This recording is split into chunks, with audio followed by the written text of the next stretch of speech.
My wife's daughter humiliated me in front of the entire family. When I complained, my wife cut me off immediately. You're not her father. Don't demand respect. I just smiled. The next day, I cut everything off. Her college, her apartment, her car, her phone, and her credit card. Everything vanished. I didn't say a single word when she came up and slapped me across the face. It was my stepdaughter's 21st birthday dinner, an expensive steakhouse, 20 relatives at the table, and I was paying the $3,000 bill. All I had done was ask Chloe to lower her voice because she was mocking the waiter. She didn't just react badly, she exploded. You're a pathetic loser, Michael, she spat, her voice echoing through the suddenly silent restaurant. You're just the guy who pays the bills. You have zero authority over me. You're nothing but a bank account with a receding hairline. Then she threw her wine glass. Red wine soaked through my white shirt. I looked at my wife, Emily, expecting her to step in, defend me, at least look horrified. Instead, Emily leaned closer and whispered loudly enough for the whole table to hear, "Sit down, Michael. You're embarrassing her. You're not her father. Don't demand respect from a girl who owes you nothing." The table burst into laughter. The laughter lasted less than it felt like it did. 5, maybe 6 seconds. But in my mind, it hung in the air like someone had held down a piano key too long. I saw Emily's cousin cover her mouth with her napkin. I saw Uncle Richard stare at his plate with a crooked smile. I saw the cousin's husband lean over and whisper something into her ear that made her laugh again, this time quieter. I saw Chloe, still standing there with the empty glass in her hand, drop it onto the table with a hard clink before sitting back down, satisfied. Emily, beside me, didn't even look at me. She picked up her napkin from her lap, folded it twice, and set it neatly beside her plate. Then she took a sip of water. The calmness of it all was what stunned me the most, like she had just settled a minor inconvenience. I stayed seated. The wine dripped down the collar of my shirt in a cold line against my skin. I could smell the sweet acidity of the Cabernet. I could feel the weight of everyone's eyes pretending not to look at me. The waiter Chloe had been mocking approached with a white towel in his hands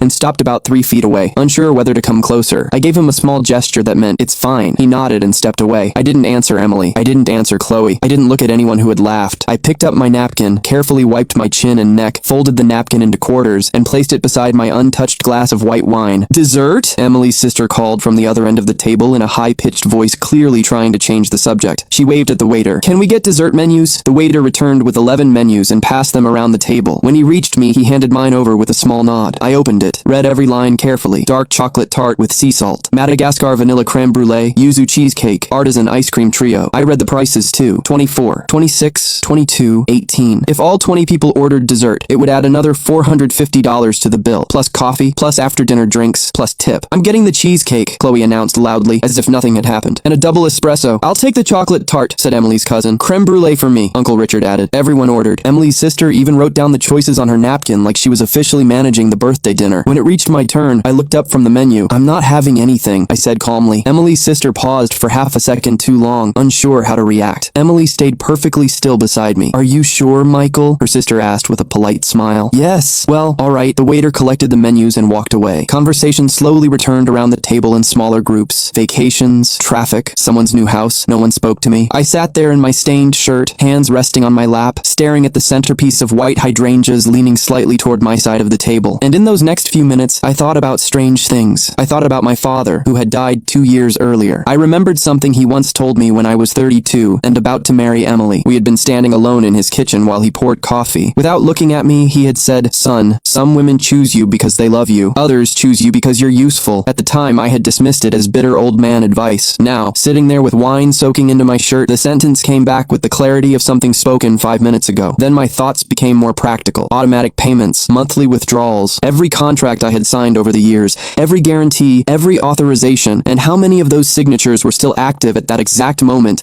while I sat there humiliated in that restaurant. Probably all of them. I started mentally listing them one by one. Chloe's tuition came directly out of my checking account every semester. Her apartment lease was in her name, but I was the guarantor. The car loan was under my credit. The family phone plan, 5 lines, my account, the supplementary credit card, my signature as the primary holder, health insurance, car insurance, gym membership, streaming subscriptions, everything. 14, 15, 16 separate payments, maybe more. Every one of them had a phone number, a customer service department, a cancellation process. I estimated the timing in my head. If I started at 7:30 the next morning, I could shut everything down before noon. "Michael, are you all right?" Emily's mother asked from across the table. It was the first time anyone had spoken directly to me since the wine incident. I looked up, smiled slightly. "I'm perfect," I said. She nodded awkwardly and returned to her coffee. Emily finally turned toward me. For the first time in 15 minutes, she actually looked at my face. She expected anger, humiliation, something. But whatever she saw there, she didn't recognize it. Her eyebrows pulled together slightly, like someone trying to read a language they thought they understood. "Are you really okay?" She whispered softly enough that only I could hear. "Yes, Michael, about Chloe. You don't need to explain anything. What do you mean I don't need to explain anything? I mean exactly that. She stared at me, waiting for more, waiting for me to accuse her, defend myself, raise my voice, give her something she could respond to. I gave her nothing. I looked back at the hydrangeas and waited for dinner to end. Desserts arrived. I didn't eat. Coffee arrived. I didn't touch that either. When the waiter discreetly slid the check beside me, exactly as arranged earlier that night, I glanced at the total, 3,047 cert. I pulled out my card without looking at the itemized receipt. And if you don't want to wait for part 2, you can watch the full story on my YouTube channel. Just tap share, then more, and click the YouTube link here on my profile, or search for the channel Cooper Reddit on YouTube.